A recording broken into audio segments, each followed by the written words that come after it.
I signed off on the CVT2 fluid specification that went into 4.8 million Honda transmissions between 2019 and 2024, and there's something in the 2026 service manual that contradicts everything we told technicians for the last 7 years. I'm not talking about a minor clarification or updated torque spec. I'm talking about a service interval recommendation that completely changes the math on how long these transmissions will actually last if you've been following the original guidance. And here's the part that's going to make some of you check your owner's manual immediately. This change wasn't announced. There was no recall notice, no customer letter, no bulletin sent to owners of existing vehicles. It just appeared in the 2026 manual as if it had always been there. Before you think this is just another internet conspiracy theory, let me be clear about what my role was. I worked in Honda's powertrain division, specifically on transmission fluid formulation approval, which means I sat in the meetings where engineers argued about viscosity targets, friction modifier packages, and yes, service intervals. My job was to review the test data from our suppliers, compare it against Honda's durability standards, and sign off on whether a fluid met our specifications for production. I approved CVT2 for the Accord, CR-V, and Civic platforms. I was in the room when we discussed how to communicate service intervals to dealerships. So when I say something changed in the 2026 manual that contradicts our previous position, I'm not speculating. I'm telling you what I know from the inside. Here's what changed. The 2026 Honda Service Manual now includes a footnote on page 1147 under CVT maintenance that says, severe service conditions may require fluid exchange at 30,000 mile intervals. But here's what it doesn't say. That footnote didn't exist in any manual from 2015 to 2025. For an entire decade, the official position was that CVT fluid was either lifetime, meaning never change it, or good for 60,000 miles depending on the model year. Some of you might remember the exact language. Inspect a CVT fluid at 60,000 miles. Replace if deteriorated. That was it. Now there's this severe service footnote recommending 30,000 mile intervals. That's half the previous recommendation. Think about what that means for a transmission that already has 50,000 or 70,000 miles on the original fluid. But wait, here's where it gets even more interesting. That footnote doesn't explain why the interval changed. It doesn't reference any new data. It doesn't mention that this applies to older vehicles. It just exists now, buried in the middle of a service table, and if you're a tech doing a routine oil change, you might never even see it unless you're specifically looking for CVT information. Now, Honda defines severe service the same way every manufacturer does. Short trips under 5 miles, extreme temperatures above 90 degrees or below 20 degrees, towing, dusty conditions, and stop-and-go traffic. Write that list again. Short trips, hot weather, traffic. That describes about 87% of how people actually drive in North America. If you live in Texas, Florida, Arizona, or California and you commute to work, you're in severe service territory. If you live in a city anywhere and you sit in traffic, you're in severe service. But here's the problem. The manual buries this definition 6 pages earlier in a different section that most techs never cross-reference. So you've got a footnote on page 1147 mentioning severe service, and the definition of what that actually means is back on page 1141 in a general maintenance overview section. It's technically there. It's technically disclosed.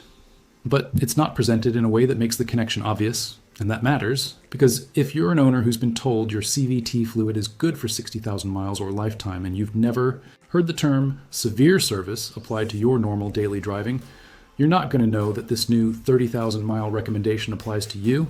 Let me explain why this isn't just a cautious recommendation. It's based on actual chemistry that we tested extensively.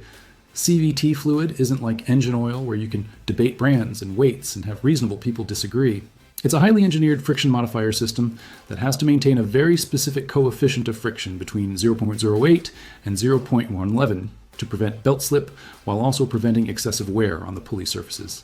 That's an incredibly narrow range. Think of it this way.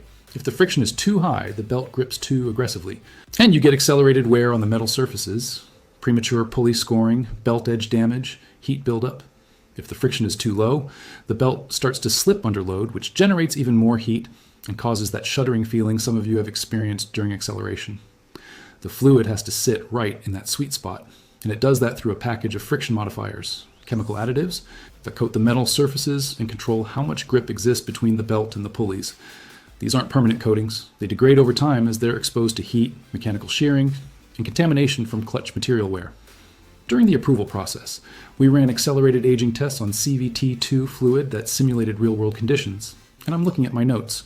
From those meetings, At 45,000 miles of simulated severe service driving, the friction modifier package had degraded by 34%, which put it outside the acceptable range. Not catastrophically outside, not instant failure, but outside the range where we could confidently say the transmission was operating as designed. At 60,000 miles of severe service simulation, we were seeing 48% degradation. At that point, the fluid was still lubricating. It wasn't sludge, it wasn't burnt. But the coefficient of friction had shifted enough that belt slip became measurable under load testing. Now here's the thing. Those tests were done before the fluid went into production. We knew this data in 2018. And the decision at the time was that 60,000 miles was acceptable for normal service, with the understanding that severe service drivers might need earlier changes. But that guidance never made it into the owner's manual as a clear recommendation. It stayed internal. So why did this footnote suddenly appear in 2026 after 7 years of silence? 2 reasons, and I know this because I stayed in contact with some of the engineers still in the division. First, the warranty claims data from 2023 vehicles started showing a pattern that the legal team flagged. Specifically, there was a cluster of CVT failures in the 65,000 to 85,000 mile range in hot climate states: Texas, Arizona, Nevada, Southern California. Not a huge number in absolute terms, but enough that when the data was analyzed, there was a statistical correlation between high ambient temperatures, stop-and-go driving patterns, and CVT failures just outside the powertrain warranty window. The failures weren't dramatic, no explosions, no lockups, just progressive. Symptoms: shuddering during acceleration, hesitation when downshifting, occasional slipping under load. Exactly what you'd expect from degraded friction modifier performance. Second, and this is important, Jatco, the supplier who manufactures most of Honda's CVT units, issued an internal technical bulletin in late 2024 that Honda couldn't ignore. Jatco had been seeing similar patterns across multiple manufacturers using their CVT platform, and their fluid analysis data from field returns showed consistent friction modifier degradation in severe service conditions at intervals shorter than the published recommendations. Jatco didn't issue a recall, they didn't mandate a change, but they provided data that made it very difficult for Honda to continue recommending 60,000 mile intervals without at least adding the severe service language. So the footnote appeared. Now let's talk about what this means for your transmission if you're driving one of these vehicles right now. If you're driving a 2019-2025 Accord CR-V or Civic with a CVT, and you've been following the lifetime fluid guidance or even the old 60,000 mile recommendation, your transmission is operating with degraded fluid right now. Not broken, not failing yet, but not protected the way it was designed to be. And here's the critical point. CVT damage from degraded fluid is progressive and often irreversible. Unlike an engine where you can change the oil and recover from some wear, a CVT with scored pulleys or a stretched belt can't be fixed with a fluid change. Once the metal surfaces are damaged, the transmission needs to be rebuilt or replaced. And we're talking $4,000 to $7,000 depending on the model and labor rates in your area. The symptoms start subtle. You might notice a slight shudder when accelerating from a stop, especially on a hill. You might feel a momentary hesitation when you press the throttle. The transmission might feel like it's hunting for the right ratio on the highway. These are early warning signs that the friction modifier system isn't working correctly anymore.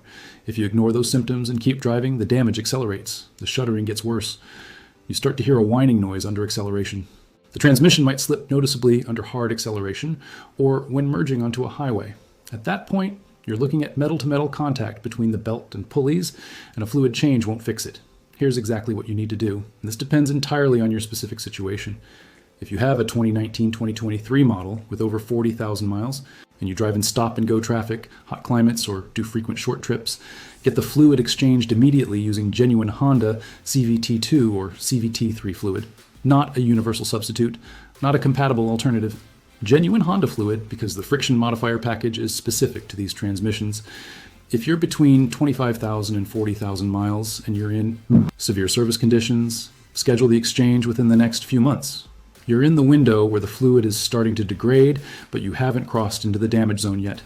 If you're under 25,000 miles, you're fine for now, but don't assume the old 60,000 mile interval applies to you. Plan for 30,000 mile exchanges if you fit the severe service profile. And here's the warranty consideration. If you're still under the powertrain warranty, which is 5 years or 60,000 miles, document everything. Get the fluid changed at a Honda dealer, keep the receipt, and make sure they note the mileage and condition of the old fluid in the service records.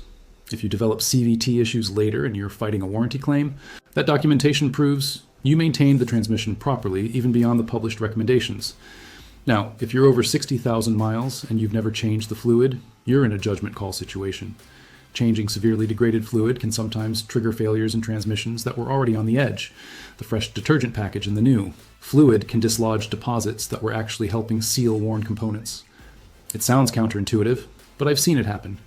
If you're in that category and the transmission is still shifting smoothly with no symptoms, you might actually be better off leaving it alone and driving it until you have a reason to replace the vehicle.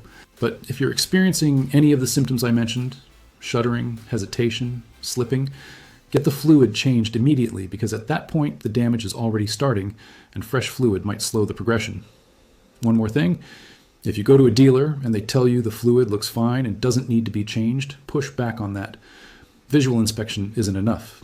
CVT fluid can look relatively clean even when the friction modifier package is degraded. The only way to know for sure is through lab analysis measuring the coefficient of friction, but most quick lube places and even dealers don't have access to that testing. So go by mileage and driving conditions, not by what the fluid looks like on a dipstick. I know this contradicts what your dealer might have told you 3 years ago, and I know it's frustrating to hear that the guidance changed without a recall or bulletin sent to owners.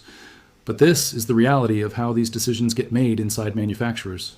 Data accumulates slowly, legal reviews take time, and by the time the official recommendation changes, there are already millions of vehicles on the road operating under the old guidance. If you've got questions about your specific model year, or you've already experienced shuddering or hesitation, drop that in the comments, because I want to know what's actually happening out there on the road. And if this information saved you from an expensive CVT replacement, share this video with someone else driving one of these Hondas. Chances are they have no idea this footnote exists. Hit subscribe if you want more of these insider breakdowns, because I've got a lot more stories about what happens behind the engineering meetings that never make it into the marketing materials.